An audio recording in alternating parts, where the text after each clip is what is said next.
Update. My boyfriend of 7 years cheated on me. I'm going to disappear from his life. Is there anything I'm missing?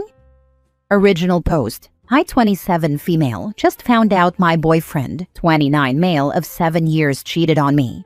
My boyfriend went to our home state to see his family for the weekend. He's been going quite often this year, about once a month, saying it's because his grandparents are old and miss him. I thought nothing of it until this morning. I got a screenshot from a mutual friend of ours showing my boyfriend's location on Snapchat. He was at his parents' house, but a girl's bitmoji was there as well. It wasn't his sister or mom, and his parents, who weirdly also have Snapchat, weren't home either. He didn't tell me he was going to be with anyone else today. I tried to call him, but he did not pick up. I looked on Snapchat, and his location was turned off.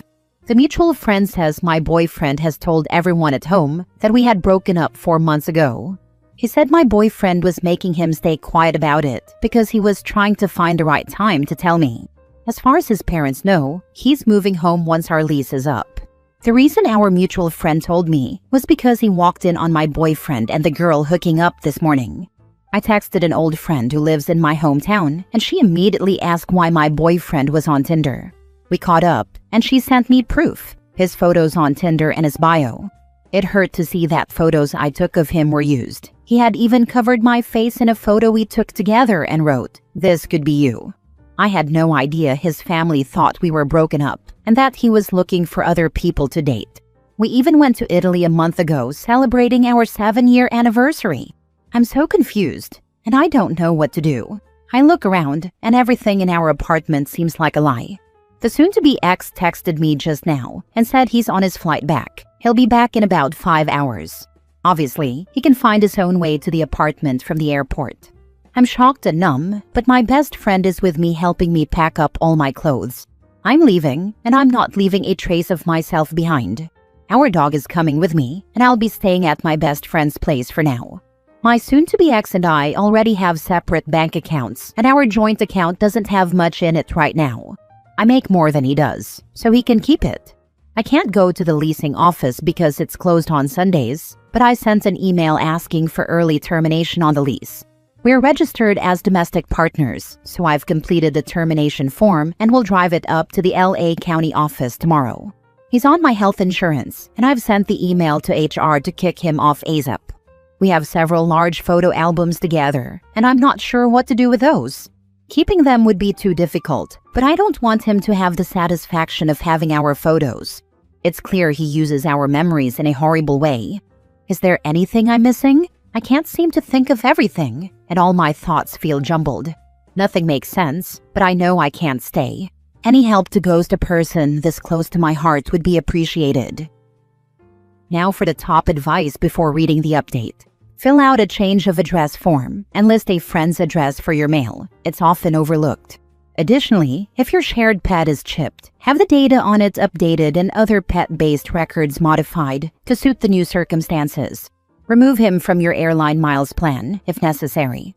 Focus on self-care, block him on all platforms, and remember that good people exist. He's just not one of them. P.S. Take pictures or video of the apartment before you leave, so he can't damage it and claim that you did it. Also remove him from streaming services and consider how to handle any utilities you pay for.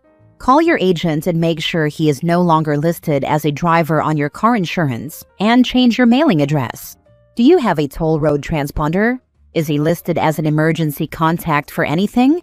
Someone mentioned registering your dog in your name. Do this. Also, remove him as a contact at the vet or boarding facility. Regarding the photo albums, put them in a box and revisit that in 6 months. There may be photos of friends or family you want to keep. OP, I'm so sorry this happened, but I'm so proud of you for being strong, loving yourself, and knowing your worth. Give it time and you'll be grateful you had the self-respect to do what was best for you. You have great taste in friends. Good luck, and let us know how it goes. If you happen to have any uncooked meat in the fridge, preferably shrimp or seafood, you might want to put it under the seat of the couch, behind the fridge, or in a curtain rod. Schedule an STD check. Cancel any utilities in your name. Take the Wi-Fi router with you, just for fun. I took all the spices when I left, not because I could readily use them, but because screw that guy. Didn't even leave salt and pepper. Put a cotton ball with your perfume inside some of the heat vents. So every time he is warm and comfortable, he also has to think of you. Now for the update. Thank you everyone for all the solid advice. I'm compiling everything I did in this first section, so if others need a way to cut contact with a person, they can reference this. As mentioned in the comments, I logged myself out of our Apple TV and Xbox. I canceled the Wi-Fi that I paid for and returned the modem to the carrier. I removed my payment information for utilities from our account. I packed up all my sauces, spices, and cooking oils and made sure to only leave dried rosemary behind. He hates that stuff. I printed out and framed the screenshot of his Tinder profile and left it on the kitchen table. I closed a piece of dog poop into the frame as well. I'll keep the photo albums. He can have this. I took a video of the entire apartment after packing up all my things. I left my keys in the leasing office mailbox and emailed the leasing office about my departure, attaching the videos showing what the apartment looked like prior to locking up. I updated my address with USPS, the vet, hospital, school, work, and my dog's chip. I talked to HR and am in the process of getting him off my health insurance, changing the beneficiary of my life insurance to my parents, if only I could name my dog, and updating my emergency contact. I'm going to the bank to take myself off the joint bank account. Fortunately, I'm not worried about my credit since all of our finances have stayed separate, but I'm grateful to those who told me to freeze my credit. I logged out of all devices for all streaming services, social media, and my work, personal and school emails. I blocked him on all social media, chat rooms, and his phone number. I made a doctor's appointment to get STD tested. I'm on my way to an appointment with the county office to terminate our domestic partnership. It's been an incredibly busy 18 hours, but I've had a lot of help from my friends. I haven't been able to sleep either. As far as what happened since he arrived, here's what's up. I had already blocked him before he landed. I received many texts and calls from his parents and sister that I ignored. Then, when I noticed his sister calling, I picked up. At first, the call was hostile. She accused me of being some crazy ex-girlfriend who couldn't let her brother go. Funny, since I had just packed up and left. She brought up that it had been 4 months and that I needed to move on. I told her that the ex never approached me about breaking up, and that 1 month ago, we celebrated our 7th anniversary and started to plan our wedding. I had no indication he even wanted to break up. We reset a bit, and she allowed me to tell her my side of the story. I told her he was somewhat distant this year, but he had blamed it on their grandparents being old and wanting to spend more time with them before they died. Turns out their grandparents have been dead for 2 years. I never met them because my ex claimed they were super racist since the grandpa was a Vietnam War vet. I'm Southeast Asian. Turns out, you can't be racist when you're dead. We ended the call on a positive note, with his sister saying that it was a lot to take in. She said she felt bad because the girl he was cheating on me with was one of her friends. She had introduced them sometime last year when my ex was apparently unhappy with our relationship. They hit it off, and he was supposed to break it off with me. I guess he never had the balls to do so. She was also confused as to why he was on Tinder, as he was already in a relationship with her friend. I sent her all the Tinder receipts after hanging up. Later in the night, I received an email from the ex. To sum it up, yes, he asked me to come to the apartment to talk it out. No, he did not apologize for anything. He ended the email with, "I love you." As far as I know, he doesn't know where I am. I also don't believe he knows where my friend lives, as she just moved and he hasn't been here yet. He also doesn't seem like that type of person, but I guess I didn't really know him after all. We'll keep the locks ready and bats near the door. It's been so helpful just writing out everything that's happened so far, but all of your advice, support, and guidance in this situation have really empowered me to leave. At times, I just wanted to stop packing and hope that when he came home, everything would go back to normal and the texts would just be a distant memory. Your words of encouragement have really helped me follow through and leave. Nothing good would have come from staying. Thank you all again. Edit. Sorry, I was unclear about the timeline. The parents and sister called me about 2 hours after he landed. I assume it was because he got home, realized the person paying half his rent will no longer be doing so, and reached out to his family. The dog poop may have contributed to the heightened emotions. It takes a lot to leave someone you've been with for 7 years. I know you are just a stranger, but I've been thinking about you the whole day, and I wanted to say that I'm proud of you. You've done what many women struggle to do. You are such an inspiration. I wish you nothing but the best for your future. I'm so sorry that you had to go through this. What a shock it must have been to find out all of this about someone you thought loved you. He doesn't deserve to see you ever again, and I know you will never grant him that. Thank you so much. I've just seen so many people struggle with it, and in the end, the outcome never seems good. I'm glad I could get out of it quickly, and I hope other people can too. Last story. I just found out the man I've been seeing for 10 months is getting married this weekend, and I don't know what to do. In January this year, I, 25 female, met someone, 27 male, who I clicked with instantly. He was at the time the new owner of the restaurant and pub I work at, and still is. And from the moment we met, there was an instant connection. He was sweet, attentive, kind, and so loving, and we had so much in common. Everything I thought I wanted in a potential partner. About a month into dating, he opened up about his ex-partner, who he also has a 5-year-old child with. He told me that she had cheated on him multiple times, and that they had split up around October 2024 because of that, and a fair few other issues. He also mentioned that they were supposed to get married this October on the 18th.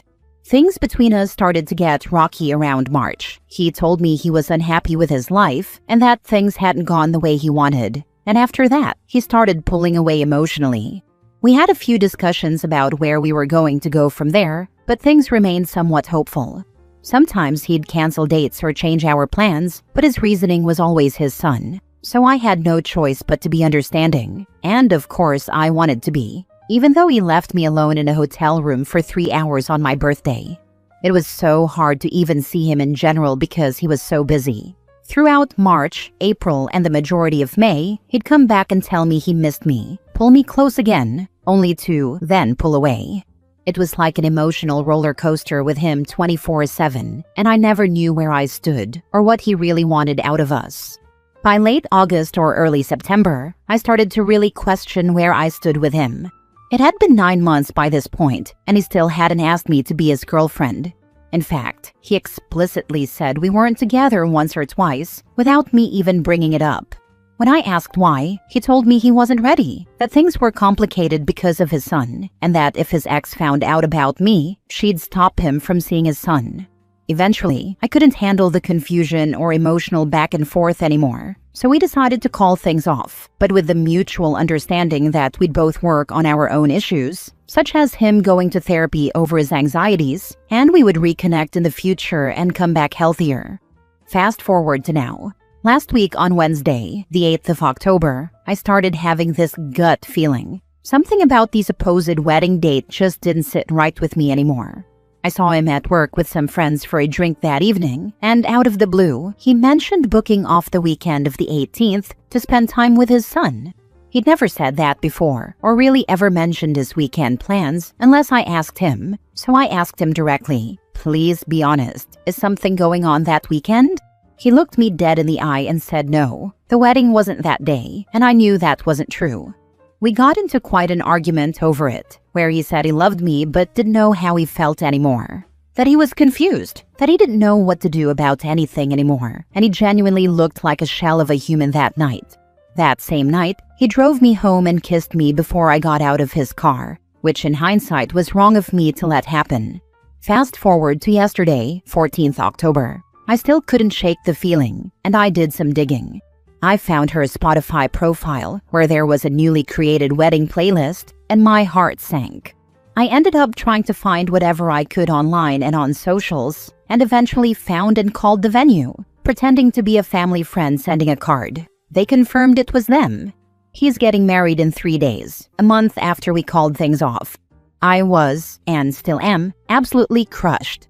I confronted him immediately over text, and he told me again that his fiancée, or whatever she is to him, is controlling and nasty and has threatened to stop him from seeing his son if this wedding doesn't go ahead. He said she's been pressuring him for months, unbeknownst to me, and that her father has cancer, so she's using that as another reason to push forward. I asked why he wouldn't go to court if things were really that bad, but he didn't have any reasonable answer other than he thinks it would be miserable for him if the only way to see his son were to go to court, and that children with single parents are miserable. He said all of his friends and family dislike her, that he feels trapped, and that she has a hold on him. On the phone, he begged me not to tell her, saying it would ruin everything and she'd stop him from seeing his son. He told me he loves me and misses me, and that he wishes things could have been different, but that he's scared and feels stuck. I loved him so much, and I really believed we had something genuine. Now I just feel disgusted, betrayed, and completely lost. I don't even know who to talk to because I've never met anybody else in a situation like this before. I don't know what to do. Do I tell her? Do I believe him when he says he's being forced into this? Or is that just another layer of lies to keep me quiet? I feel like I've lost my grip on what's real, and I am really struggling mentally. All I have done is cry for the past 24 hours. I also feel like if I do tell her and he has been cheating, court would favor her argument, and then he really would get to see his son less, and that's not his child's fault, and not something he asked for at all. Where do I even go from here? Edit. All I want to do is ask her and find out the truth. I really do. He just kept saying over and over again that his son is the only thing that matters to him, and that losing access to him would break his heart. It makes me feel so guilty. He is also still my boss, and I feel like I'll lose my job instantly if I go against him. And I'm aware that sounds selfish, but I can't currently afford to lose my job too. Girl, don't be naive. He's been lying to you this whole time. She was never the ex. She was always the current fiancé. You were the side chick. You need to find a new job and then cut this BOS out of your life forever. Also, one parent can't just say, hey, my ex is dating someone new so they can no longer see our child. And judges don't revoke custody because the parent was cheating. They don't even revoke custody in cases of physical or sexual abuse. They're not cutting this guy off from seeing his kid because he was screwing around on his fiancée. OP is incredibly naive, sorry to say. My ex, not ex, is a crazy, controlling B is the oldest lie in the book, and OP is still falling for it. Tell her, are you kidding me? Give her a chance to get out before she's legally tied to this man. Absolutely, I would want to know if the love of my life was actually a cheater. I would immediately inform the other party. Now for the mini update. Thank you so much to everyone who's taken the time to comment. I genuinely appreciate it. I do want to tell her the truth, but I'm going to take the time to look for professional advice first, as he's also my direct employer, and this isn't a large company with an HR department. I'm also looking for a new job ASAP. I just want to make sure I handle everything the right way and protect myself before I decide what to do next. The only feeling I can't shake is that this will affect a little boy who never asked to be a part of this. I also want to add that I was completely blindsided by this and did not know that he was still engaged. He told me it was called off and that they were completely over.